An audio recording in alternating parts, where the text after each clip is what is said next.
Hello dear student, welcome to my YouTube channel. जैसे कि आपने थंबनेल पर देख लिया होगा, आज की वीडियो हमारी किस टॉपिक पर है? दो चर में रैखिक समीकरण युग्म, जो कि क्लास 10th का चैप्टर 3 है, जिसके बारे में आज हम अध्ययन करने जाएंगे। जैसे कि आप जानते हैं कि कल यानी कि पिछली वीडियो में हमने रियल नंबर्स यानी कि वास्तविक संख्याओं का पूरा इंट्रोडक्शन से लेकर पूरी एक्सरसाइज में जितना जरूरत का पार्ट है हमने उसको पूरा अध्ययन कर लिया था, जिसकी लिंक आपको डिस्क्रिप्शन पर मिल जाएगी। और आप जानते हैं कि ये 30 दिनों का क्रैश कोर्स है और 30 दिनों में आपकी क्लास 10th की मैथ कंप्लीट था 70% कोर्स के अकॉर्डिंग पूरी हल होगी। तो आप ज्यादा से ज्यादा वीडियोस को शेयर कीजिए और अपने दोस्तों के साथ साझा कीजिए और कमेंट बॉक्स पर जरूर कमेंट कीजिए कि आपको वीडियोस कैसी लग रही हैं। ठीक है, चलिए हम वीडियो को शुरू करते हैं और इसका बेसिक इंट्रोडक्शन भी जानते हैं और इस पे क्या क्या टर्म्स और क्या क्या महत्वपूर्ण प्रश्न आते हैं जो हमारे बोर्ड एग्जाम्स में, उनके बारे में हम क्या करेंगे, अध्ययन करते हैं। जैसे कि आपने देख ही लिया कि दो चर में रैखिक समीकरण युग्म, यानी कि दो चर और रैखिक मतलब एक घातीय। दो चर मतलब दो चर मिलेंगे इसमें, और रैखिक मतलब है आपका एक घातीय। समीकरण मतलब समीकरण मिलेगा आपको। यानी कि हम बोलेंगे कि दो चर वाला व्यापक समीकरण। दो चर वाला व्यापक समीकरण आपका क्या होगा? जो होगा ax plus by plus c equal 0। ये व्यापक समीकरण दो चर वाला रैखिक समीकरण है। दो चर वाला व्यापक समीकरण किसका? रैखिक समीकरण का। जो व्यापक समीकरण होता है वो आपका ax plus by plus c, x तथा y कोई दो चर है। ठीक है, x और y यहां पर हमारे दो क्या है? चर है। जैसे कि चैप्टर पे ही लिखा दो चर। ठीक है, x और y हमारे क्या है? कोई दो चर है एवं a b c कोई पूर्णांक संख्याएं हैं। कोई पूर्णांक संख्याएं हैं। तो दो चर वाले जो रैखिक समीकरण युग्म जिसका हम अध्ययन कर रहे हैं उसमें एक्स वाई हमारे क्या है? कोई दो चर है एवं a, b, c कोई पूर्णांक संख्या है। ठीक है, तो एबीसी तो क्लियर हो गया कि ये कोई भी पूर्णांक संख्या है, x और y कोई दो चर है। तो हम बोल सकते हैं कि दो चर में रैखिक समीकरण युग्म मतलब होता है पेयर, यानी कि जोड़ा। अभी जोड़े के बारे में भी जानेंगे, लेकिन अभी जस्ट हम सिर्फ क्या जान रहे हैं यहां पर कि दो चर में रैखिक समीकरण युग्म का एक व्यापक रूप क्या होता है? तो वो होता है आपका ax plus by plus c equal 0। Equal 0 का मतलब हो गया समीकरण, और x y हो गया दो चर, और abc हमारे क्या है? कोई भी पूर्णांक संख्या हो सकती है, धन ऋण कोई भी हो सकती है। तो ax plus by plus c equal 0 ये हमारा कोई भी दो चर वाला एक घातीय। रैखिक का मतलब होता है एक घातीय। रैखिक मतलब एक घातीय। तो एक एक घात है ना, देख सकते हैं आप चर x y की दोनों की क्या है? एक एक घात है। तो x तथा y में कोई दो चर हो गए। ठीक है, और a b से हमारे कोई पूर्णांक हो गए। तो ये हमारा रैखिक समीकरण का क्या हो गया? व्यापक रूप हो गया। बात क्लियर? तो हमने सबसे पहली चीज आपको बता दी, रैखिक समीकरण युग्म क्या है। रैखिक समीकरण का व्यापक रूप बता दिया। अब हम जानते हैं रैखिक समीकरण युग्म। रैखिक समीकरण युग्म। अब युग्म मतलब पेयर, यानी कि जोड़ा। तो दो रैखिक समीकरण युग्म के पेयर किस प्रकार से लिख सकते हैं? a1x plus v1y plus c1 equal 0, a2x plus v2y plus c2 equal 0। तो ये दोनों हमारे क्या हो गए? रैखिक समीकरण युग्म। ये भी रैखिक समीकरण, ये भी है रैखिक समीकरण, और दो जोड़े की बात कही गई थी, तो रैखिक समीकरण युग्म। अब इस पूरी चैप्टर में हमें इन रैखिक समीकरणों को हल करना ही सीखना है कि इन रैखिक समीकरणों में क्या गुणधर्म देखने को मिलते हैं और किस तरीके से इनको हम हल करें। उन विधियों का भी हम क्या करेंगे? अध्ययन करेंगे। हम आपको बता दें कि इन समीकरणों को हल करने की सबसे पहली जो विधि होती है उसको बोलते हैं ग्राफीय विधि। ग्राफीय विधि के बारे में जानेंगे। दूसरा, इनको हल करने की प्रतिस्थापन विधि। प्रतिस्थापन विधि के साथ साथ में विलोपन विधि और वज्र गुणन विधि,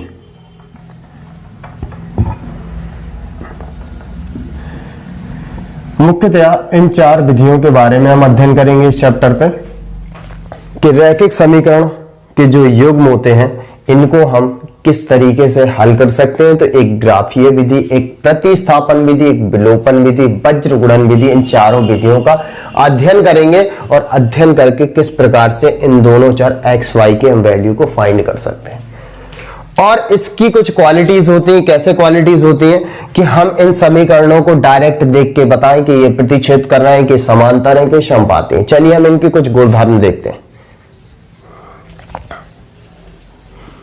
गुणधर्म कैसा, यदि a1 बटे a2 does not equal b1 बटे b2, यदि a1 बटे a2 does not equal b1 बटे b2, अगर दो रैखिक समीकरण युग्म में हमें यह स्थिति मिलती है तो हम बोल सकते हैं अतः दोनों समीकरण आपस में प्रतिच्छेद करते हैं। तो बोल सकते हैं कि दोनों समीकरण आपस में क्या कर रहे हैं, प्रतिच्छेद कर रहे हैं। अगर इस टाइप की कंडीशन हम डायरेक्ट देख के बता सकते हैं कि दोनों समीकरण इस प्रकार की अगर स्थिति मिलती है, समीकरण आपस में क्या कर रहे हैं, प्रतिच्छेद कर रहे हैं। अर्थात इस स्थिति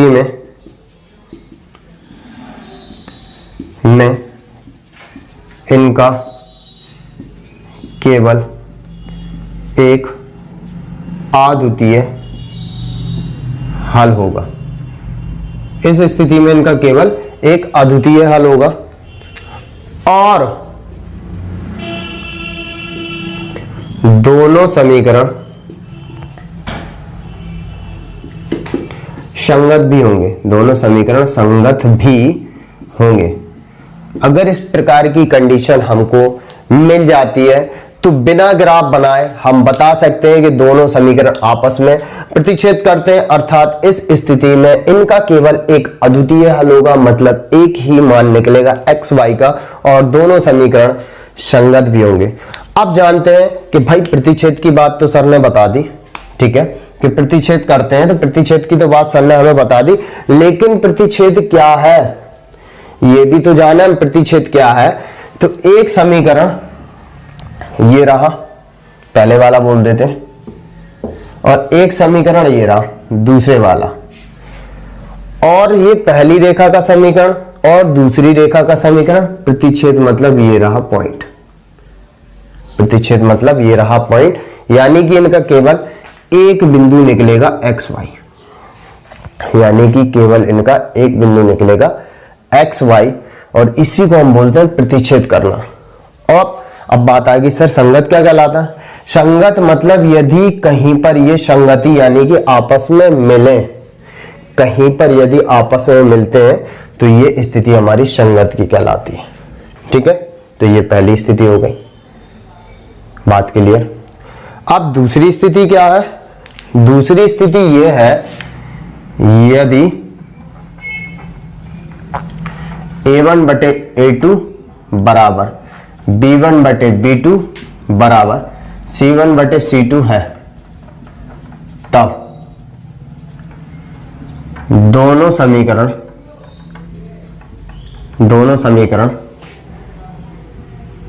आपस में प्रतिच्छेद करेंगे। अगर ये स्थिति मिल जाती है a1 बटे a2 इक्वल b1 बटे b2 इक्वल c1 बटे c2, तब दोनों समीकरण आपस में प्रतिच्छेद करेंगे, अर्थात ये समपाती होंगे। अर्थात ये समीकरण समपाती होंगे। क्या होंगे, समपाती होंगे। बात क्लियर। समपाती मतलब एक पथ वाले, एक रेखा ये जा रही, इसके ऊपर जस्ट दूसरी रेखा चली जाए, उसको हम क्या कहते हैं, समपाती। प्रतिच्छेद तो करेंगे, लेकिन किस प्रकार का प्रतिच्छेद करेंगे, वो भी समपाती होंगे। समपाती होंगे अर्थात इनके अपरिमित रूप से अनंत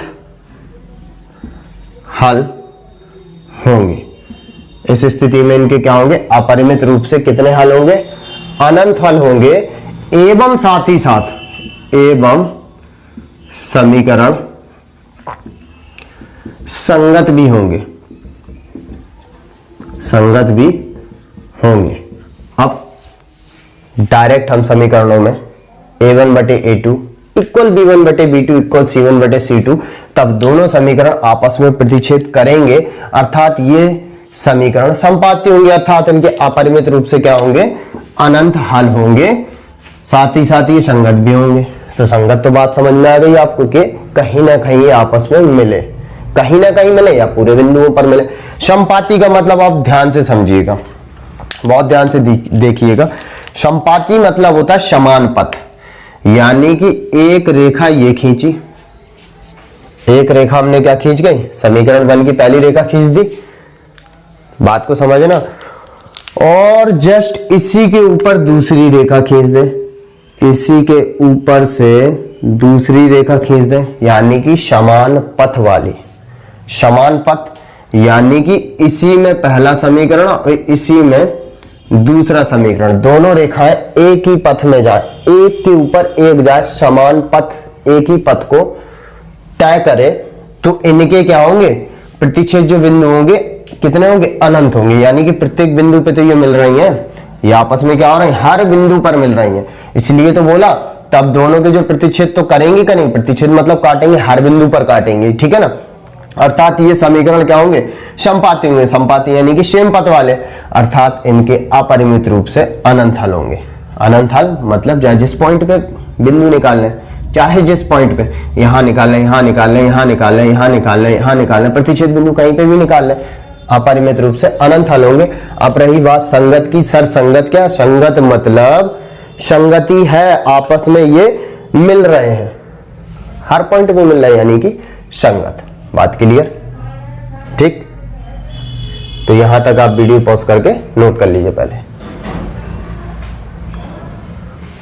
अब तीसरी स्थिति क्या है? तीसरी स्थिति कहती है यदि a1 बटे a2 इक्वल b1 बटे b2 does not equal c1 बटे c2,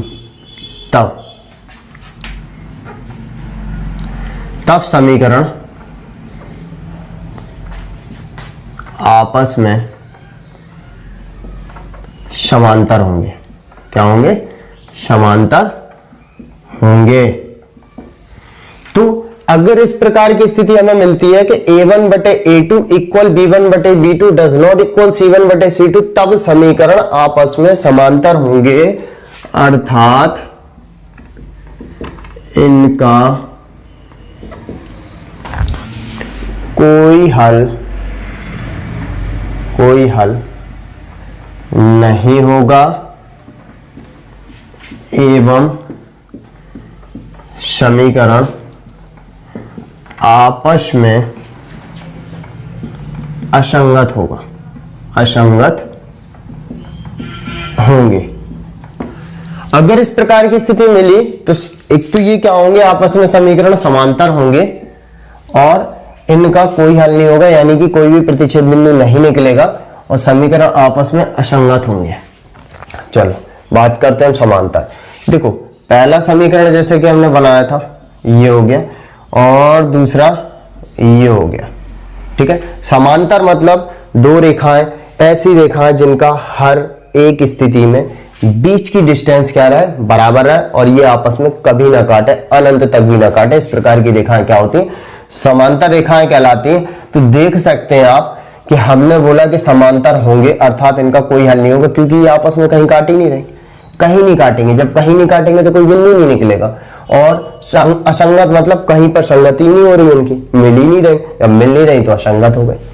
तो ये तीन क्वालिटीज होती हैं कि दो रैखिक समीकरण युग्म को यदि हम डायरेक्ट देख के बता सकते हैं कि वो समीकरण किस प्रकार के हो सकते हैं, कि हमारे प्रतिच्छेद करने वाले होंगे, कि संपाती वाले होंगे या समांतर वाले होंगे। ये तीन क्वालिटीज है। अब हम एक्सरसाइज 3.1 को स्टार्ट करते हैं। जैसे कि हमने आपको बताया कि हमें इसमें ग्राफीय विधि, प्रतिस्थापन, विलोपन, वज्र, चार विधियों का अध्ययन करना। इन चारों विधियों को किस प्रकार से हम हल करना है, तो सबसे पहले 3.1 एक्सरसाइज को उठाते हैं और पहले सवाल को हम हल करते हैं। तो आप ये भी पॉज करके नोट कर लीजिए। अब प्रश्नावली 3.1 पे ध्यान दें आप, तो कह रहा है कि आफताब अपनी पुत्री से कहता है 7 वर्ष पूर्व मैं तुमसे 7 गुनी आयु का था, अब से 3 वर्ष बाद मैं तुमसे केवल 3 गुनी आयु का रह जाऊंगा। क्या यह मनोरंजक है? इस स्थिति को बीजगणितीय एवं ग्राफीय रूपों में व्यक्त करना है। तो यहां पर जो बोला गया है कि इनकी जो इक्वेशंस है इनको हमें बीजगणितीय रूप में निकालना है, यानी कि दो चर में जो रैखिक समीकरण है उनको प्राप्त करना है और साथ ही साथ ग्राफीय रूप में व्यक्त करना है। याद रखिए यहां पर ग्राफीय रूप में सिर्फ व्यक्त करने के लिए बोला है, ना कि हल करने के लिए। हल करने के लिए नेक्स्ट एक्सरसाइज आएगी, उस पर हम ग्राफीय रूप से रैखिक समीकरण युग्मों को हल भी करेंगे, लेकिन यहां पर सिर्फ ग्राफीय रूप में व्यक्त करना है, सिर्फ सिंपल सा लॉजिक। तो फर्स्ट कंडीशन पे देखते हैं कि आफताब भाई क्या कह रहे हैं, तो इनकी भी सुनते हैं। तो फर्स्ट कंडीशन पे कह रहा है कि आफताब अपनी पुत्री से कहता है कि मैं तुमसे 7 गुनी आयु का था। कब? 7 वर्ष पूर्व। ठीक है, तो फर्स्ट कंडीशन पे हम क्या कर लेते हैं, माना आफताब की वर्तमान आयु बराबर x वर्ष। हमें यहां पर x y ही मानना पड़ेंगी दोनों की आयु, क्योंकि दो चर में रैखिक समीकरण युग्म पढ़ रहे हैं हम, तो दो चर हमें मानना भी पड़ेंगे। और माना पुत्री की वर्तमान आयु बराबर y वर्ष। अब 7 वर्ष पूर्व आफताब की आयु 7 वर्ष पूर्व आफताब की आयु कितनी रही होगी? 7 वर्ष घट जाएगी। 7 वर्ष पूर्व पुत्री की आयु y माइनस का 7 वर्ष। सबसे पहली चीज ध्यान दीजिए, पूर्व बोला है। आप खुद इमेजिन कर सकते हैं कि आज यदि कोई व्यक्ति 20 साल का है तो 5 वर्ष पूर्व उसकी आयु क्या रही होगी, तो आप इमेजिन कर सकते हैं 15 वर्ष, यानी कि 20 में से हमने 5 घटाया। कभी भी पूर्व की स्थिति में एज को हम क्या करते हैं, घटाते हैं। हालांकि हम ये तो जानते हैं कि एज कभी घटती नहीं, लेकिन अगर समय के पिछले वर्षों में जाएंगे तो हमारी आयु आज के समय की अपेक्षा कम होगी। तो यही बोला उसने, 7 वर्ष पूर्व मैं तुमसे 7 गुनी आयु का था। तो दोनों की वर्तमान एजेस हमने मान ली। 7 वर्ष पूर्व आफताब की आयु कितनी रही होगी, फिर x माइनस 7 वर्ष, और 7 वर्ष पूर्व पुत्री की आयु फिर कितनी रही होगी, y माइनस का 7 वर्ष। दोनों की 7 वर्ष पूर्व हमने मान ली। और फर्स्ट कंडीशन पे कह रहा है कि 7 वर्ष पूर्व मैं तुमसे 7 गुनी आयु का था, यानी कि आफताब अपनी पुत्री से 7 वर्ष पूर्व 7 गुनी आयु का था, यानी कि आफताब अपनी पुत्री से 7 वर्ष पूर्व 7 गुनी आयु का था। आफताब अपनी पुत्री की आयु को क्या था, 7 गुना, यानी कि x माइनस का 7y माइनस का 49। तो x बराबर 7y माइनस का 49, 7 इस तरफ जाएगा तो प्लस का हो जाएगा, x बराबर 7y माइनस का 42। ये पहला बीजगणितीय रूप हमारा निकल आया। ये पहला बीजगणितीय रूप अर्थात पहला रैखिक समीकरण हमारा निकल आया। सेकेंड कंडीशन पे चलते हैं। सेकेंड कंडीशन पे देखते हैं बीजगणितीय रूप क्या निकलता और सेकेंड कंडीशन हम पढ़ते हैं। अब सेकेंड कंडीशन पे हमारा क्या कह रहा है प्रश्न, कि अब से 3 वर्ष पूर्व, तो सबसे पहली चीज हम निकाल लेंगे 3 वर्ष पूर्व आफताब की आयु 3 वर्ष बाद बोला, ठीक है, 3 वर्ष बाद बोला। अब से 3 वर्ष बाद मैं तुमसे केवल 3 गुनी आयु का रह जाऊंगा। अब से 3 वर्ष बाद, 3 वर्ष बाद आफताब की आयु क्या होगी? 3 वर्ष बाद 3 वर्ष क्या कर जाएगी? इंक्रीज कर जाएगी। मैंने बोला कि आज मैं 20 वर्ष का हूं, तो 3 वर्ष बाद मेरी आयु क्या होगी? तो स्वाभाविक सी बात है 3 वर्ष बढ़ जाएगी। तो वही चीज 3 वर्ष बाद आफताब की आयु वर्तमान में x है, तो 3 वर्ष बाद 3 वर्ष इंक्रीज कर जाएगी। तो 3 वर्ष बाद पुत्री की आयु, पुत्री की आयु भी कितनी हो जाएगी? जो वर्तमान में आज y है, और 3 वर्ष बाद 3 वर्ष इंक्रीज कर जाएगी। बात क्लियर? और इसी प्रश्न में उसने बोला कि अब से 3 वर्ष बाद मैं तुमसे केवल 3 गुनी आयु का रह जाऊंगा। मतलब कि आफताब 3 वर्ष बाद अपनी पुत्री की आयु का केवल 3 वर्ष रह जाएगा। इसको हल करते हैं। तो हल करेंगे तो x प्लस का 3 बराबर 3y प्लस का 9, 3 तिरका 9, तो x बराबर 3y प्लस का 9 माइनस का 3, तो x बराबर 3y प्लस का 6 दूसरा बीजगणितीय रूप निकल आया। तो सबसे पहली स्थिति हमने निकाल ली है बीजगणितीय रूप। तो फर्स्ट और सेकंड इक्वेशन का हमने बीजगणितीय रूप निकाल लिया। अब जब बीजगणितीय रूप निकल आया, अब हमें इसे क्या करना है? ग्राफीय रूप में व्यक्त करना है। तो ग्राफीय रूप में व्यक्त करने के लिए आप सबसे पहली चीज याद कीजिए, 9th में भी आपको ये चैप्टर मिला होगा, और उसमें था कि किसी भी रैखिक समीकरण युग्म के अनंत हल होते हैं। तो यहां पर हमें अनंत हल नहीं निकालना, यहां पर प्रत्येक रैखिक समीकरण युग्म के मैक्सिमम 2-2 हल निकाल लेने और उनको ग्राफ में शो कर देना। किस प्रकार से शो करना है? सबसे पहली चीज हम लिखेंगे समीकरण 1 से। तो समीकरण 1 से ध्यान देंगे तो x बराबर लिखा हुआ है, x बराबर 7y माइनस का 42। अब ग्राफ में प्रदर्शित करने के लिए हम रैखिक समीकरण युग्म के ऐसी वैल्यूज फाइंड करते हैं जिनको हम ग्राफ में आसानी से ड्रॉ कर सकें। यहां पर हम क्या करते हैं? y की वैल्यू रखते हैं, y बराबर कितना रखते हैं? 6 रखते हैं। y बराबर 6 रखने पर, तो y बराबर जब 6 रखेंगे तो ध्यान दीजिए आप कि 7 × 6 माइनस का 42, तो ये हो जाएगा 42, 7 42 माइनस का 42, तो x बराबर 0। और कोशिश भर में हम ग्राफ में धनात्मक मान निकालें, ज्यादा अच्छा है, क्योंकि x की बराबर 0 पर वैल्यू पर y बराबर 6, यानी कि y का जब मान हमने 6 रखा तो x बराबर 0। पुनः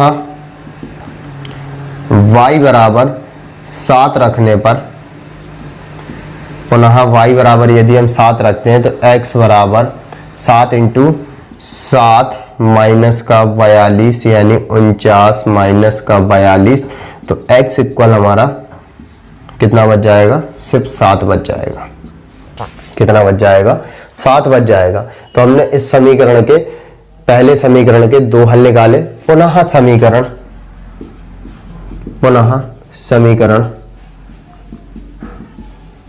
2 में, समीकरण 2 में भी गौर करेंगे तो लिखा हुआ है हमारा x बराबर, समीकरण 2 में x बराबर 3y प्लस का 6। हम सबसे पहली चीज क्या करते हैं? y बराबर 0 रखने पर, 0 रखना सबसे आसान होता है और अच्छी वैल्यूज निकलती हैं। तो 3 × 0 + 6 इक्वल 0 + 6 इक्वल 6 हो जाएगा, यानी कि y बराबर 0 रखने पर x बराबर 6 निकला। पुनः अब y की कुछ और वैल्यू रखते हैं, तो y बराबर हम 1 रख लेते हैं। y बराबर 1 रखने पर, y बराबर जब हम 1 रखेंगे तो x बराबर 3 × 1 + 6 इक्वल 3 + 6 इक्वल 9। हमने ये वैल्यूज ज्ञात कर ली, ठीक है। अब इनको जब ज्ञात कर लिया तो इनको एक बॉक्स के अंदर सेटअप बना देते हैं। किस प्रकार से सेट करते हैं आप ध्यान दीजिए।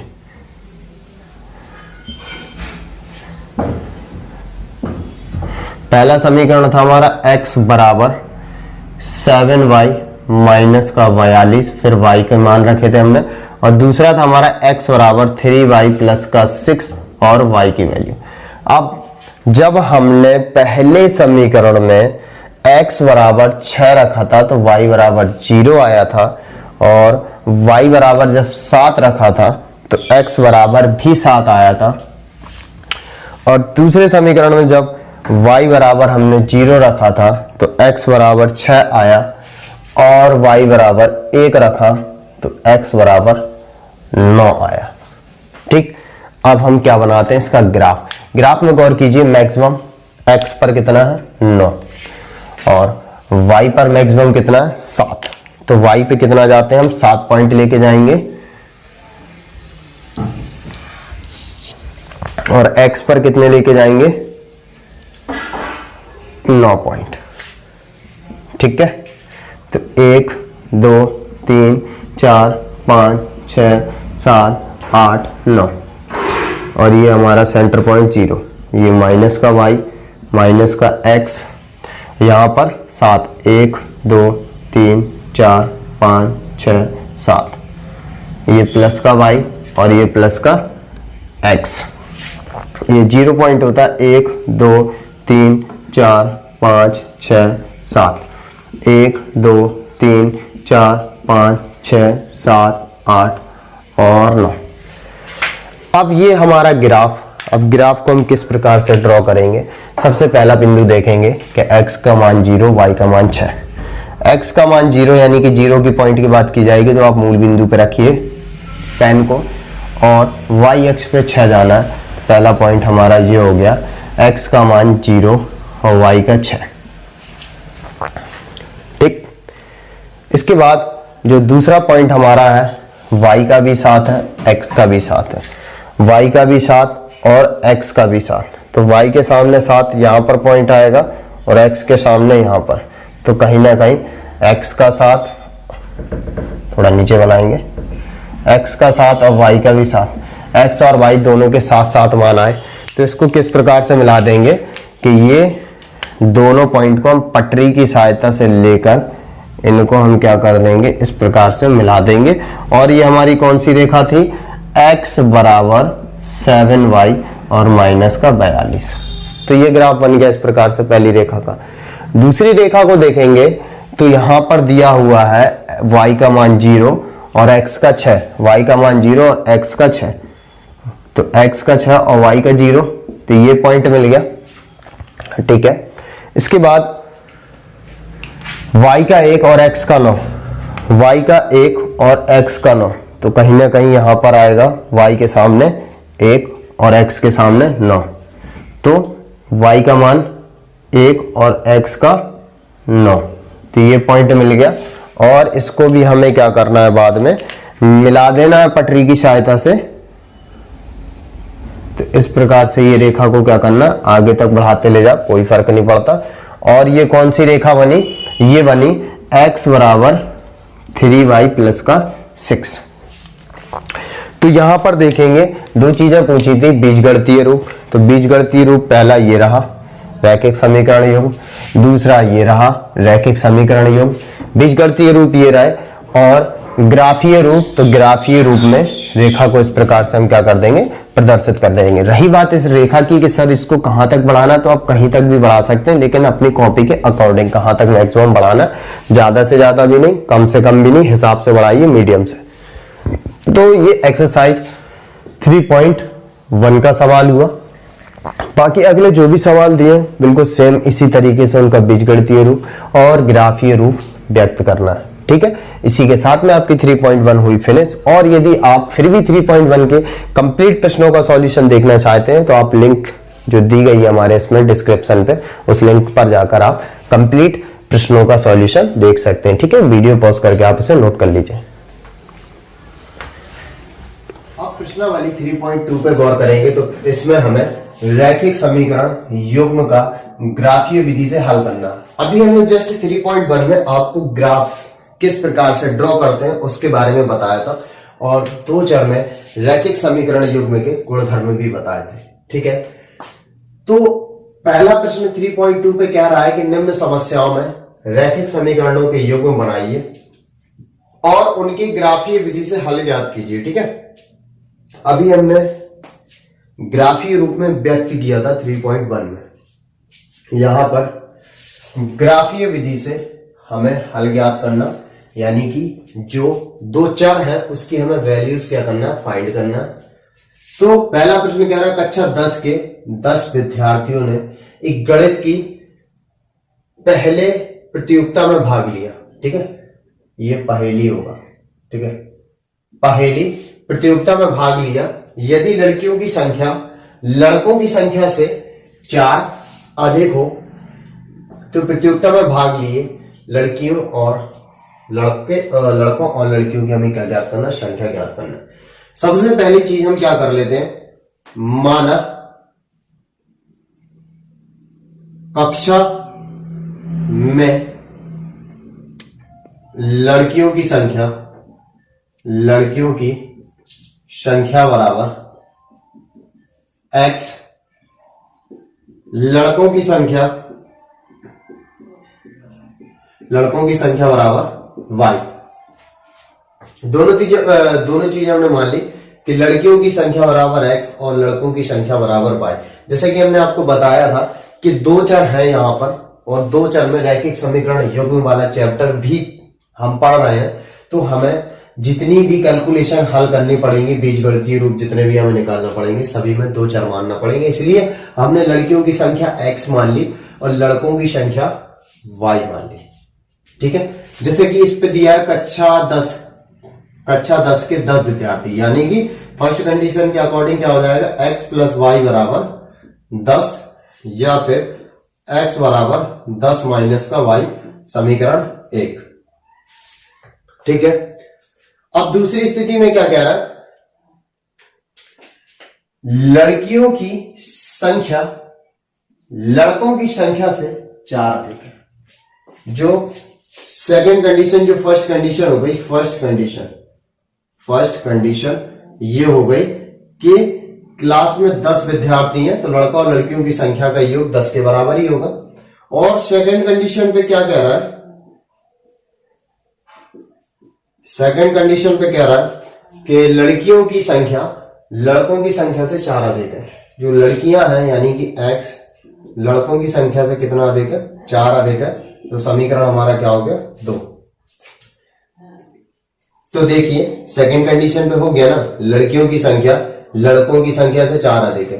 दो बीजगणितीय रूप हमारे क्या हो गए, यहां तक निकल आए। अब इन्हीं को हमें हल करना है और एक्स वाई की वैल्यू फाइंड करना है।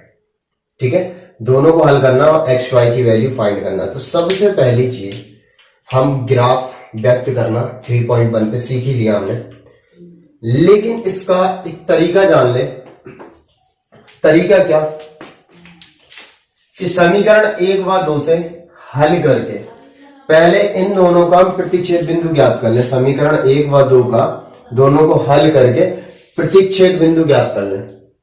ठीक है, वो प्रतिच्छेद बिंदु जब हम ग्राफ ड्रॉ करेंगे तो दोनों रेखाएं जहां पर काटेंगे वो बिंदु प्राप्त होता है प्रतिच्छेद बिंदु, यानी कि एक्स वाई का मान निकालने पर। तो देखिए ये भी x के बराबर, ये भी y के बराबर। ठीक है, तो इसको हम पहले लिख लेते हैं रफ। आप याद रखिए आपको इसको रफ में करना है। किस में करना, रफ में, कि दोनों x की वैल्यू है तो 10 माइनस वाई बराबर y प्लस का 4। ठीक है, तो y माइनस का y इस तरफ आएगा तो ये भी -4, इस तरफ जाएगा तो माइनस का 10, तो माइनस का 2y बराबर माइनस का 6, माइनस माइनस कैंसिल हो गया, 2 से काटा, y बराबर 3।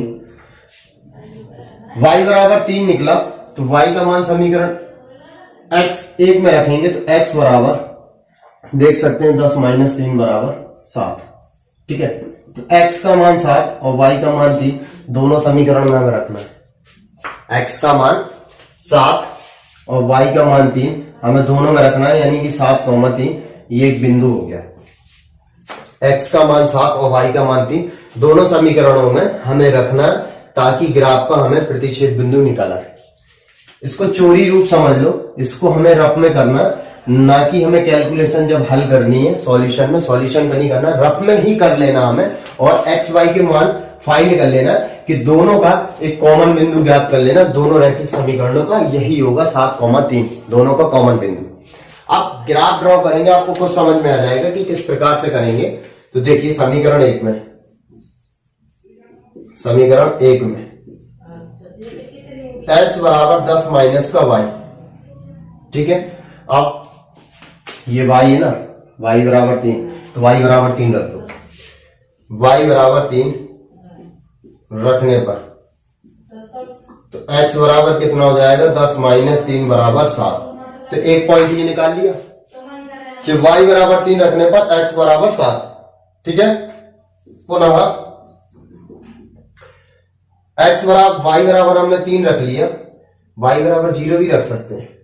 कितना, y बराबर 0 रखने पर, y बराबर यदि हम 0 रखते हैं तो x बराबर 10 माइनस का 0 बराबर 10। तो हमने पहले समीकरण से y बराबर 3 रख के x बराबर 7, y बराबर 0 रख के x बराबर 10 दो बिंदु ज्ञात कर लिए, जैसा कि हमने आपको पहले समझाया था। ज्यादातर दो ही बिंदु निकालिए, उतने में काम हो जाता है, ज्यादा जरूरत नहीं है हल करने की। समीकरण 2 में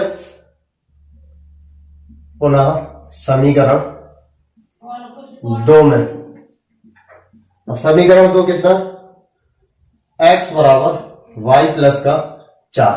तो हमने जैसा बताया, तो दोनों में कॉमन बिंदु रख दो, y बराबर 3 तो रख ही दो। तो y बराबर 3 रखने पर, ठीक है, x बराबर कितना हो जाएगा, y की जगह 3 प्लस 4, तो x बराबर 7, ठीक है। y बराबर 0 रख दो, पुनः y बराबर 0 रखने पर, y बराबर 0 रखेंगे तो x बराबर 0 प्लस का 4 बराबर 4। तो हमने दोनों के दो पॉइंट ज्ञात कर लिए। अब हम क्या करेंगे, अब हम बॉक्स में दोनों बिंदुओं को लिख लेंगे। दोनों बिंदुओं को बॉक्स के अंदर हम क्या कर लेंगे, लिख लेंगे। पहला समीकरण है x बराबर 10 माइनस का y, और दूसरा है x बराबर y प्लस का 4। ये y और ये y, ठीक है। पहले इक्वेशन में देखेंगे कि हमने y बराबर 3 रखा था और x बराबर 7, ठीक है। दूसरी स्थिति में y बराबर 0 और x बराबर 10, ठीक है। और दूसरे पॉइंट पे देखेंगे हम पुनः समीकरण 2 में, y बराबर जब 3 रखेंगे तो x बराबर 7, y बराबर 0 रखेंगे तो x बराबर 4। हमने ये बिंदु भी फाइंड कर लिए। अब हमें ग्राफ में शो करना, लेकिन हम जो हमने आपको बताया था रफ में करना, हमें पहले ही पता पड़ चुका है कि एक्स वाई के मान कितने, लेकिन हम ग्राफिकल विधि से किस प्रकार से हल करते हैं। तो हम क्या करेंगे, ग्राफ ड्रॉ करेंगे। ग्राफ ड्रॉ करेंगे तो हमने देखा x का मान मैक्सिमम 10 दिख रहा है और y का मान मैक्सिमम कितना दिख रहा है, 3। तो हम बनाते हैं इस प्रकार से, और ये देखो आगे तक खींच लेते हैं इसको, ये ठीक है। अब बिंदु बना लेंगे, प्लस का x माइनस का x प्लस का y और माइनस का y, और ये क्या हो गया 0। 1 2 3 4 5 6 7 8 9 10 11। तो 1 2 3 4 5 6 7 8 9 10 और 11। x के मैक्सिमम कितना बताया था हमने, 10 पॉइंट है, और y का 3 ही मिल रहा है, ठीक है। y का 3 मिल रहा है, तो देख लेते हैं 1 2 3 4। तो 1 2 3 4, ठीक है। हमने ग्राफ में बना ली। अब सबसे पहला पॉइंट है y का मान 3 और x का मान 7। y का 3 और x का 7, तो y का 3 x का 7 यहां पर गौर कर सकते हैं। देखिए x के ऊपर 7, y के सामने 3, ठीक है। और दूसरा पॉइंट कितना हमारा, y का 0 हो गया और x का 10, ये रहा y का 0 और x का 10 और y का 0, ठीक है। और ये कौन सा बिंदु था, 7,3 बिंदु, ठीक है। अब इसका ग्राफ ड्रॉ करेंगे तो इन दोनों पॉइंटों को हमें क्या कर देना, मिला देना, ठीक है। इन दोनों पॉइंटों को हमें क्या कर देना, मिला देना। आगे तक भी खींचते चले जाएंगे, कोई प्रॉब्लम नहीं है। हालांकि हम ज्यादा नहीं खींच रहे, ठीक है। ये हो गया। अब दूसरा पॉइंट क्या होगा, y का मान 3 और x का 7, तो ये पॉइंट हो जाएगा दूसरे के लिए भी। और y का 0 और x का 4, y का 0 x का 4, तो x का 4 और y का 0, ठीक है। अब इन दोनों बिंदुओं को भी हम क्या करते हैं, मिलाते हैं आपस में। तो इन दोनों बिंदुओं को भी आपस में मिला दें। आप अपनी स्केल से कीजिएगा, सीधी लाइन आएगी, ठीक है। तो इन दोनों बिंदुओं को भी हमने क्या कर दिया, मिला दिया। पहला जो समीकरण था वो कुछ रेखा का था, x बराबर 10 माइनस का y वाला, और दूसरा जो था x बराबर y प्लस का 4 बराबर। और यही जो बिंदु है यही x और y के मान है।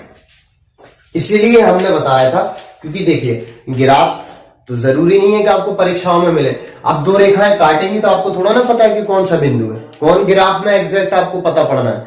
तो रैखिक समीकरण युग्म जो दिए होंगे इस प्रकार से, इनको आप पहले से हल कर लीजिए, एक्स वाई के मान निकाल के रख लीजिए। वो एक कॉमन बिंदु हो जाता है जो इसको और इसको दोनों को क्या करता है, प्रूव करता है, और दोनों का एक कॉमन बिंदु हो जाता है जिसे हम कहते हैं प्रतिच्छेद बिंदु, ठीक है। अतः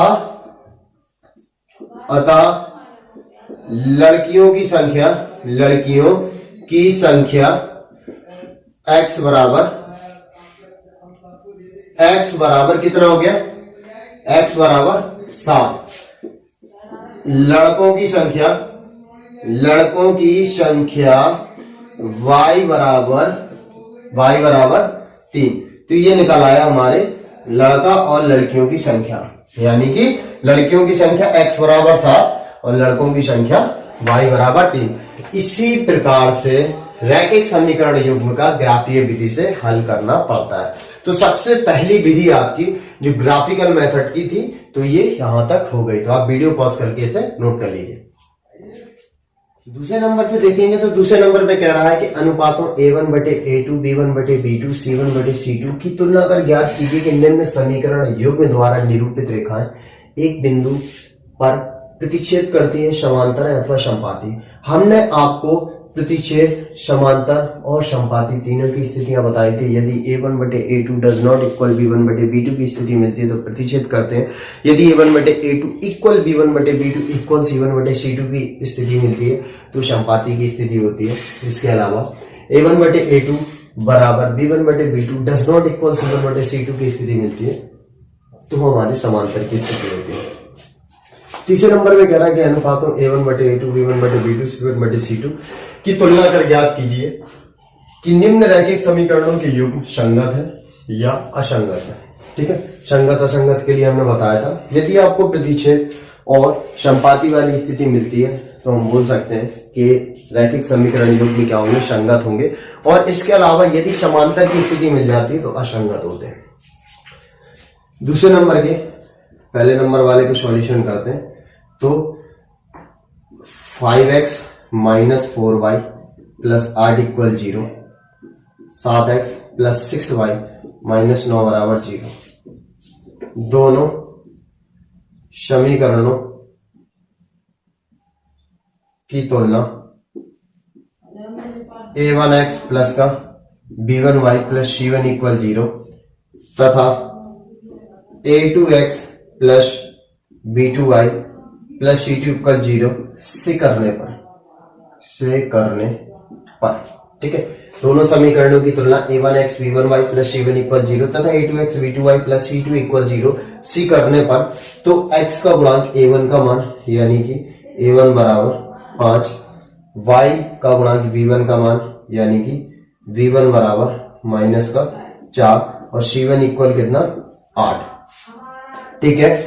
और इसके बाद यहां पर x का गुणांक a2 यानी a2 बराबर 7 और v2 बराबर कितना हो जाएगा 6 और c2 बराबर कितना हो जाएगा माइनस का 9। अब हम चेक करते हैं a1/a2 बराबर तो 5/7 हो जाएगा और b1/b2 बराबर माइनस का 4/6 कट जाएगा तो कितना हो जाएगा माइनस का 2/3। और प्रतिच्छेद की स्थिति में बस इतना ही सिक्योर होता है चेक करना कि हम इसको चेक कर ले और इसको चेक कर ले। तो देखा आपने दोनों आपस में बराबर नहीं, क्योंकि A2 does not equal B1 बटे B2, अतः दोनों समीकरण प्रतिच्छेद करती हैं। ठीक है, अतः दोनों समीकरण क्या करते हैं, प्रतिच्छेद करते हैं। अगर ये स्थिति है तो प्रतिच्छेद करते हैं। अब रही बात किसी के दिमाग में ये आ रहा हो कि सर C1 बटे C2 क्यों नहीं निकाला, तो हमने आपको बताया था A1 बटे A2 does not equal B1 बटे B2 की अगर स्थिति सिर्फ मिल जाती है तो वो स्थिति किसकी होती है, प्रतिच्छेद करने वाली होती है। ठीक है, दैट्स क्लियर। आगे वाला देखते हैं, तीसरे नंबर का, पहले नंबर का सॉल्यूशन। तो इसको हम क्या करेंगे, पहले उचित रैखिक समीकरण युग्म के रूप में बदलेंगे। तो 3x प्लस का 2y, 5 को पक्षांतर कर लेंगे तो माइनस का 5 बराबर 0, समीकरण 1। ठीक है, इसको भी उचित समीकरण के रूप में बदलेंगे तो 2x माइनस का 3y, ठीक है, माइनस का 7 इक्वल 0। ठीक है, दोनों समीकरण होगा तो 3x प्लस 2y इक्वल 5, ठीक है, तो माइनस 5 हो गया, 2x माइनस का 3y, इस तरह आ गया 7। ठीक है, दोनों समीकरणों की तुलना, दोनों समीकरणों की तुलना a1x plus v1y plus c1 equal 0 तथा a2x plus b2y plus c2 equal 0 से करने पर दोनों समीकरणों की तुलना a1x plus b1y plus c1 equal 0 तथा a2x plus b2y plus c2 equal 0 से करने पर तो हम देख सकते हैं कि जो x का गुणांक है वो a1 है, यानी कि a1 इक्वल 3, v1 इक्वल 2 और c1 इक्वल माइनस का 5 और a2 इक्वल कितना हो जाएगा 2, b2 इक्वल कितना होगा माइनस का 3। अब ये माइनस का चिन्ह इसलिए ले रहे हैं क्योंकि जो सूत्र होता है ये प्लस होता है पूरा, तो ये माइनस कहां से आया, यानी कि b ही माइनस था और c2 इक्वल माइनस का 7। चेक करते हैं, a1 बटे a2 यानी 3 बटे 2, b1 बटे b2 यानी कि 2 बटे माइनस का 3। ठीक है, a1 बटे a2 फाइंड किया, b1 बटे b2 फाइंड किया, तो दोनों आपस में क्या इक्वल नहीं है, क्योंकि a1 बटे a2 does not equal b1 बटे b2, अतः समीकरण प्रतिच्छेद करते हैं। अतः हमने बताया था आपको, यदि समपाती और प्रतिच्छेद की स्थिति मिलती है तो समीकरण हम बोल सकते हैं रैखिक युग्म में क्या होंगे, संगत होंगे। अतः समीकरण युग्म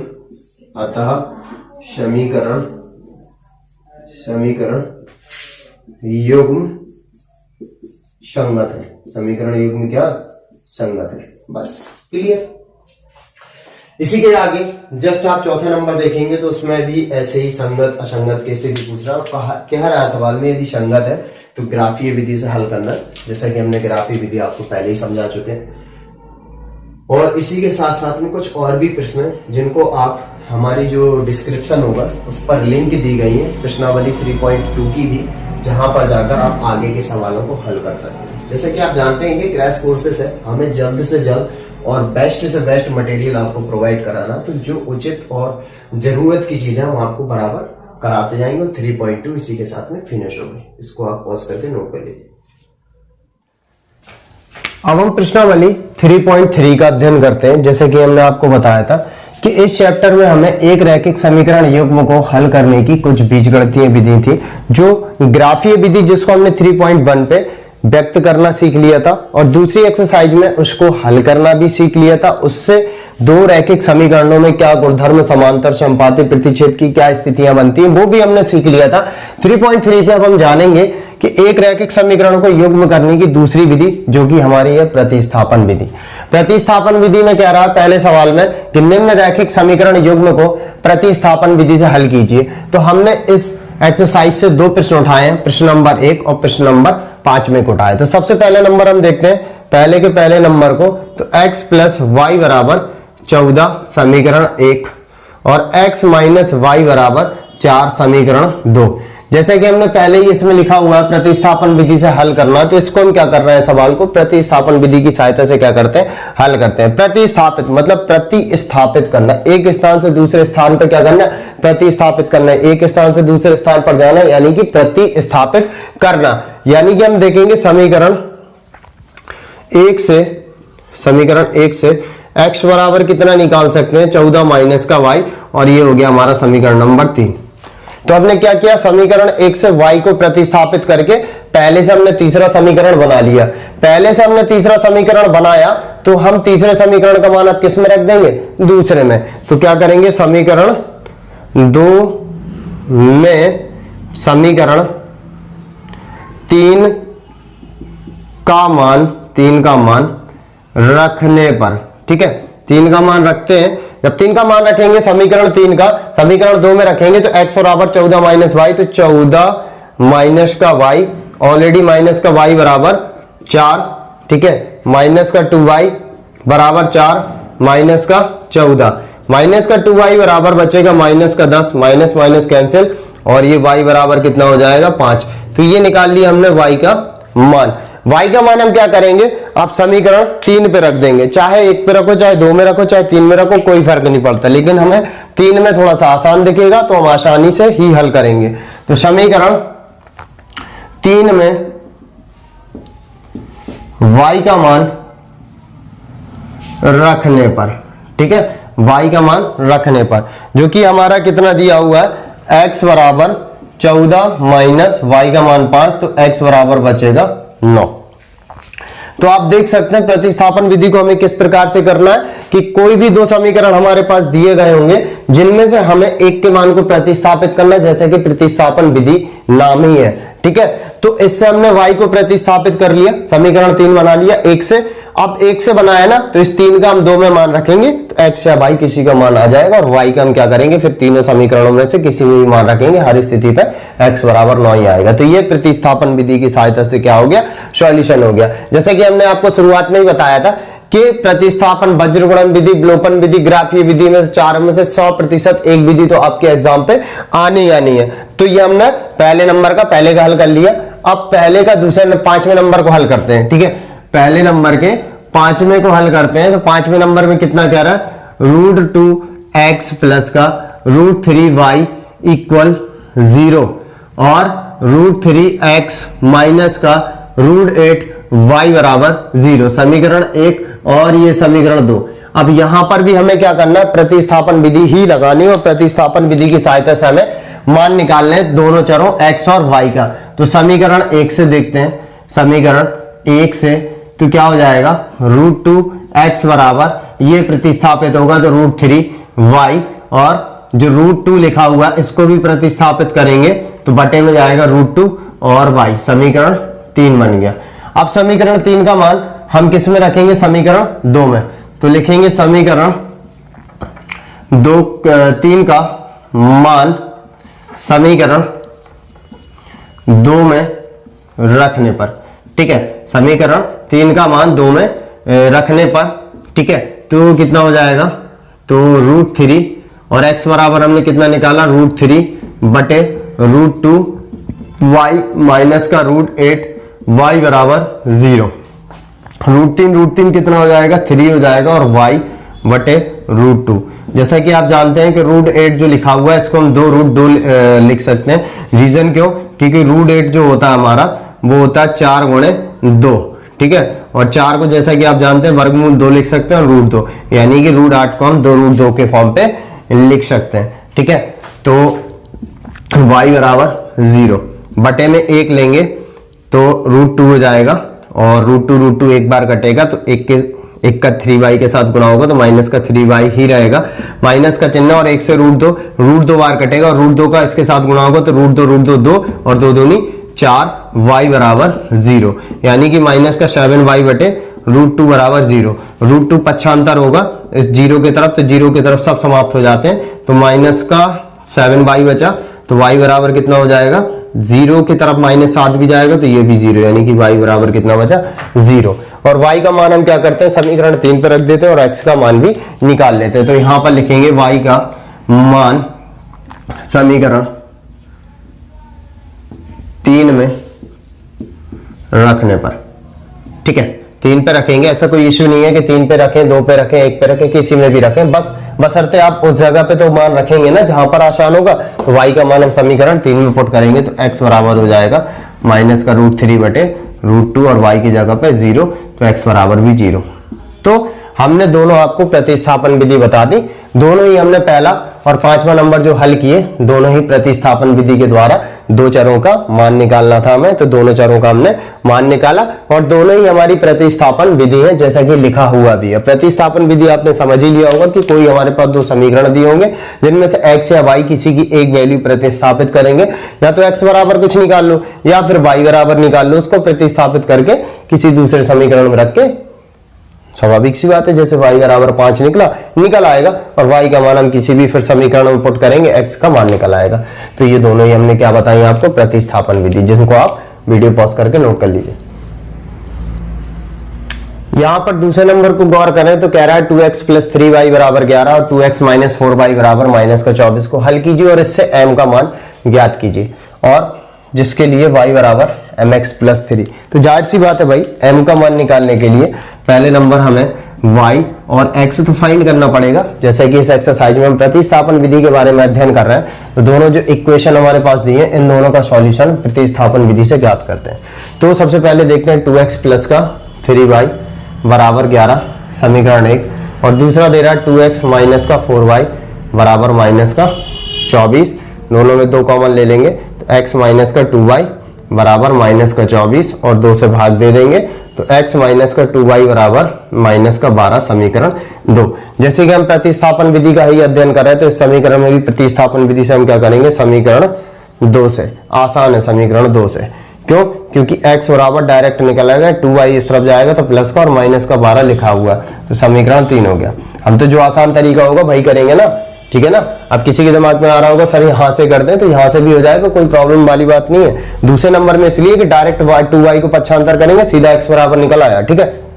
समीकरण 3 को हम क्या करते हैं, समीकरण 3 का मान हम 1 में रखेंगे, क्यों, क्योंकि जो 3 बना वो 2 ही से तो बना, जब 2 से बना तो 2 में थोड़ा ना दोबारा मान रख देंगे, अब 3 में रखेंगे, 1 में रखेंगे समीकरण 3 का मान। समीकरण 3 का मान समीकरण 1 में रखने पर 3 का मान हम क्या करेंगे, समीकरण 1 पे रखेंगे तो x = 2y - 12, तो 2x की जगह पे 2y - 12 प्लस का 3y = 11, तो 4y - 12 दूनी 24 प्लस का 3y = 11, तो कितना हो जाएगा 4y और 3y जुड़ के 7y बराबर हो जाएगा 11 प्लस का 24, ठीक है। तो 7y बराबर कितना हो जाएगा, जोड़ के 35 यानी कि 35 और 7 से भाग देंगे तो y बराबर निकला हमारा 5। अब क्या करेंगे, y का मान जब हमारा 5 निकला तो किसी भी इक्वेशन पे रखे, चूंकि थर्ड में रखना ज्यादा आसान होगा, तो लिखेंगे y का मान समीकरण 3 में रखने पर, ठीक है, 3 में रखेंगे तो स्वाभाविक सी बात है कितना है, 3 बराबर x बराबर 2, y की जगह पे कितना 5, ये रहा ना तीसरा, तो x बराबर 2 इंटू y की जगह 5 माइनस का 12, तो x बराबर 10 माइनस का 12, तो x बराबर बचेगा -2। तो x और y के मान निकाला है। अब x y के मान क्या सही है कि गलत है, इनको एक बार कंफर्म और कर लें। जैसा कि लिखा हुआ है इसका मान कितना होगा, -4, और ये कितना हो जाएगा 5 × 15, 15 में से -4 जाएगा तो बचेगा 11, यानी कि x और y के जो मान है एकदम करेक्ट है, ठीक है। अब हमें m का मान निकालना, तो y बराबर mx दिया, चूंकि y बराबर mx प्लस का 3 दिया हुआ है, तो y का मान कितना निकाला हमने 5, और m x की जगह पे -2 प्लस का 3, तो 5 माइनस का 3 कितना बचेगा, -2m, 5 माइनस का 3 ये बचेगा 2 बराबर -2m, 2 से कटेगा तो m यहाँ पर कितना बचेगा 1, और ये माइनस का m, या फिर लिख सकते हैं m बराबर माइनस का चिन्ह इस तरफ आएगा तो -1, तो m बराबर कितना आ जाएगा -1, ठीक है। तो क्लियर है आपको, वीडियो पॉज करके नोट कर लीजिए। तीसरे नंबर से प्रश्नों को हल करेंगे तो लिखा हुआ निम्न समस्याओं में रैखिक समीकरण युग्म बनाइए और उनके हल प्रतिस्थापन विधि द्वारा हमें क्या करना है, ज्ञात करना। जो हमारे पास समस्याएं दी गई हैं, इनको रैखिक समीकरण युग्म के रूप में बदलना भी और उनका जो हल निकालना है वो हमें प्रतिस्थापन विधि की सहायता से निकालना है। जैसे कि प्रश्न दिया है, सॉल्यूशन करते हैं। प्रश्न कह रहा है कि दो संख्याओं का अंतर 26 है। माना पहली संख्या यानी कि बड़ी बराबर x, दूसरी संख्या यानी कि छोटी बराबर y। अब यहां पर दिमाग में आ रहा होगा सर छोटी बड़ी क्यों माना, x और y क्यों नहीं मान लिए? आपकी जगह आप सही हो कि x y हम मान सकते हैं, कोई प्रॉब्लम नहीं, लेकिन जब अंतर देता है तो जो अंतर दे रहा है हमारा पॉजिटिव यानी कि धनात्मक दे रहा है, यानी कि बड़ी से छोटी संख्या घटाई होगी। अगर छोटी से बड़ी संख्या घटाती तो फिर मान ऋणात्मक हो जाता, ठीक है ना, क्योंकि बड़ी से जब छोटी घटाएंगे तभी धनात्मक अंतर आएगा। तो फर्स्ट कंडीशन क्या कह रहा है? फर्स्ट कंडीशन जो कह रहा है कि दो संख्याओं का जो अंतर यानी कि बड़ी में से जब छोटी घटाएंगे इनका जो अंतर है वो 26, समीकरण 1 हो गया फर्स्ट कंडीशन के अकॉर्डिंग। दूसरी कंडीशन कह रहा है कि दूसरी संख्या की एक संख्या दूसरी संख्या की 3 गुनी है। अब भाई कौन सी 3 गुनी होगी? कौन सी 3 गुनी होगी? दूसरे की, बड़ी छोटी की 3 गुनी होगी, बड़ी छोटे की 3 गुनी होगी। अब यहां पर बात फंस रही ना, पता चला तुमने y बराबर 3x कर दिया तो गलत हो गया। जो बड़ी संख्या होगी वो छोटी की 3 गुनी होगी। तो सेकंड कंडीशन क्या हो जाएगा? सेकंड कंडीशन जो हो जाएगी, सेकंड कंडीशन में कह रहा है कि एक संख्या दूसरी की 3 गुनी है, यानी कि बड़ी संख्या 3 गुनी है छोटे की, ठीक है। तो समीकरण 2 हो गया। अब प्रतिस्थापन विधि से करना, ठीक है ना। प्रतिस्थापन विधि क्या कहती है कि समीकरण 1 और 2 जो दो दिए गए हैं इनमें से एक का मान निकाल लो, प्रतिस्थापित करके दूसरे समीकरण में रख दो। जैसे कि यहां पर स्पष्ट दिख रहा है x बराबर 3y, समीकरण 1 पर पुट कर सकते हैं। तो x ना लिखे, ऐसे लिख देते हैं, समीकरण 2 का मान समीकरण 1 में रखने पर, समीकरण 2 का मान समीकरण 1 में रखने पर तो x बराबर 3y है और माइनस y बराबर 26, यानी कि 2y बराबर 26 और 2 से भाग देंगे तो y बराबर 13। तो y बराबर निकला है 13, ठीक है। दूसरी संख्या कितनी निकल आई? 13। इसके बाद पुनः अब हम क्या करेंगे? y का मान पुट करेंगे समीकरण 1 या 2 में, जिसमें आसान होगा उसी में रखेंगे। तो इसमें आसान है, इस पर रख देते हैं y का मान समीकरण 2 में रखने पर, ठीक है। y का मान समीकरण 2 में रखेंगे तो x बराबर 3, y की जगह पे 13, तो 13 39। तो आप क्लियर कर सकते हो कि ये बड़ी संख्या ये छोटी है, इन दोनों का अंतर 39 और 13 का अंतर देखेंगे 26, और ये संख्या इसकी 3 गुनी है ना, 13 39, तो इसकी क्या है? 3 गुनी ये वाली। तो हमने कंफर्मेशन भी कर लिया, यानी कि सत्यापन भी कर लिया, और यही इसके क्या होंगे? आंसर होंगे। और जो सॉल्यूशन हमने किया कौन सी विधि से किया? प्रतिस्थापन विधि से। तो आप इस वीडियो को पॉज करके नोट कर लीजिए।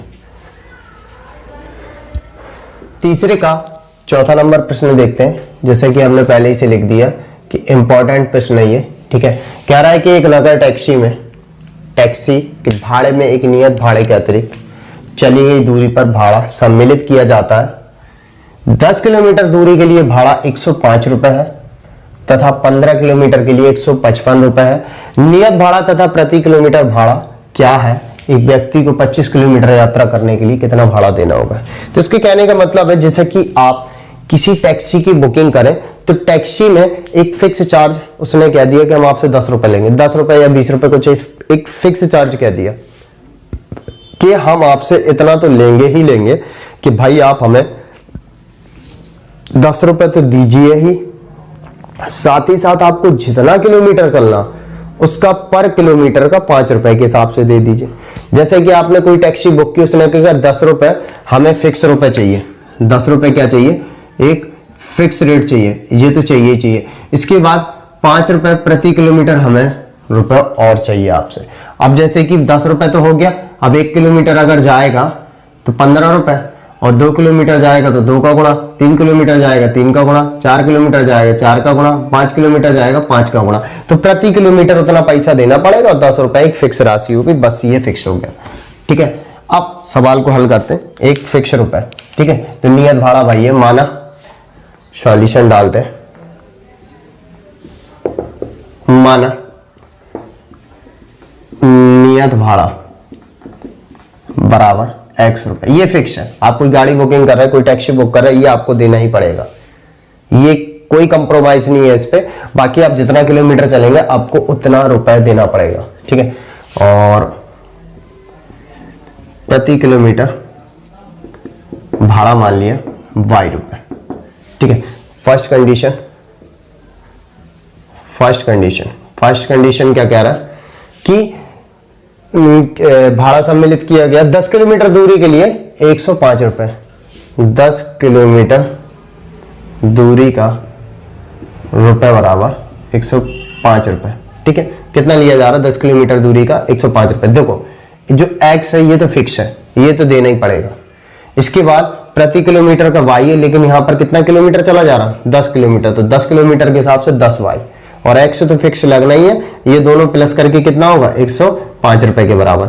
ये तो नियत हो गया, ये तो लगना ही लगना। बाकी y हो गया प्रति किलोमीटर, 10 किलोमीटर तो 10 का मल्टीप्लाई, यानी कि x प्लस 10y बराबर 105, समीकरण 1 हो गया। सेकंड कंडीशन बनाते हैं। सेकंड कंडीशन पे क्या कह रहा है? सेकंड कंडीशन पे कह रहा है 15 किलोमीटर के लिए 155 रुपए देता है, तो 15 किलोमीटर का रुपए जो है 155, यानी कि x रुपए जो नियत है वो तो देना ही देना पड़ेगा। इसके बाद 15 किलोमीटर जा रहा है और प्रति किलोमीटर का y है, तो 15y इक्वल कितना हो जाएगा? 155, समीकरण 2। अब हमें जो समस्याएं जो दी गई हैं इनको इन रैखिक समीकरणों को प्रतिस्थापन विधि से हल करना, तो हम क्या करते हैं? समीकरण 1 से तो हम देख सकते हैं कि x बराबर कितना निकल आएगा? 105, और 10y इस तरफ चला जाएगा तो 10y, समीकरण तीसरा, ठीक है। 105 माइनस का 10y। अब समीकरण जो 3 निकाला वो तो हमने 1 से निकाला ना, ठीक है ना। अब 1 पे रिटर्न नहीं रखेंगे, इस 3 का मान 2 में रखेंगे, तो लिखेंगे समीकरण 3 का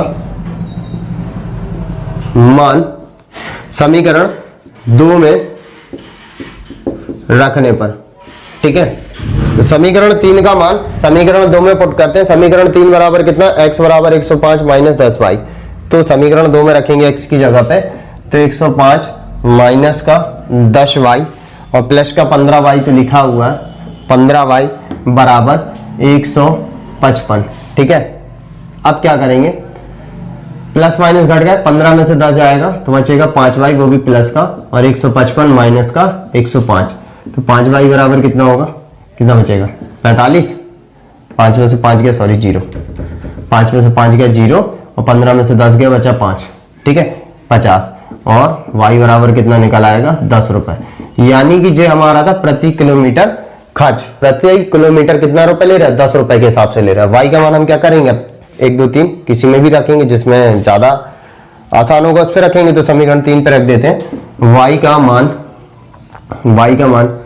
समीकरण 3 में रखने पर, समीकरण 3 पे रखते हैं तो x बराबर 105 माइनस का 10, और y की जगह पे 10 निकल आया, तो x बराबर 105 माइनस का 100, तो x बराबर हो जाएगा 5 रुपए। यानी कि एक नियत जो खर्च लिया जा रहा है, नियत भाड़ा लिया जा रहा है 5 रुपए। अब पूछा क्या है सवाल में? 25 किलोमीटर यात्रा के लिए कितना भाड़ा देना होगा? तब 25 किलोमीटर यात्रा का भाड़ा, तो 25 किलोमीटर यात्रा का भाड़ा कितना हो जाएगा? एक फिक्स तो लगना ही है x, और y प्रति किलोमीटर के हिसाब से, लेकिन 25 किलोमीटर का पूछ रहा है, तो x कितना हो गया? 5, और ये 25 और y कितना हो गया? 10, तो 5 प्लस का 250 इक्वल कितना हो जाएगा? 255 रुपए। ये प्रति किलोमीटर, तो सॉरी ये 25 किलोमीटर का क्या निकला? भाड़ा निकला है। तो ये निकला हमारा प्रति किलोमीटर भाड़ा, और ये नियत भाड़ा, और 25 किलोमीटर का जो भाड़ा निकला हमारा कितना हो गया? 255 रुपए, ठीक है। और ये अच्छा खासा इंपॉर्टेंट प्रश्न है, तो आप इसको ध्यान से थोड़ा पढ़िए, और इसी के साथ में 3.3 आपकी फिनिश होती है। और यदि आप पूरी एक्सरसाइज के प्रश्नों को अच्छे से हल करना चाहते हैं तो दी गई डिस्क्रिप्शन पर लिंक दी गई है, तो आप वहां पर जाकर 3.3 की एक्सरसाइज की कंप्लीट सॉल्यूशन देख सकते हैं।